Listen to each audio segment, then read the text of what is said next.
সবার সঙ্গে সবসময় তর্ক করতে নেই। কেউ যদি আপনাকে বলে গরু আকাশে উঠতে পারে, তাহলে তাকে আপনি জানান যে হ্যাঁ, আপনিও তাই বিশ্বাস করেন। কারণ সবসময় সবাইকে ঠিক ভুলটা বোঝাতে নেই, সবাইকে এক্সপ্লেনেশন দিতে নেই।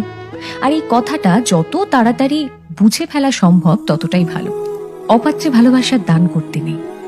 আর কখনো কখনো নিজের থেকে বেশি অন্য কাউকে ভালোবাসতে নেই। নিজের সমস্ত দুঃখ কষ্টের কথা সবাইকে বলতে নেই। বিশেষ করে নিজের দুর্বলতাগুলো কারোর সঙ্গে শেয়ার করতে নেই। কিছু জিনিস একটু ব্যক্তিগত রাখা দরকার। হাত পেতে কখনো ভালোবাসা চাইতে নেই, কারোর কাছে প্রায়োরিটি চাইতে নেই। কেউ যদি সঙ্গে থাকতে না চায়, তাহলে তাকে জোর করে হাতে পায়ে ধরে আটকে রাখতে নেই। আর সব থেকে বড় কথা, যেখানে কদর নেই সেখানে থাকতে নেই। নিজের মূল্য সবার আগে নিজেকেই বুঝতে হবে।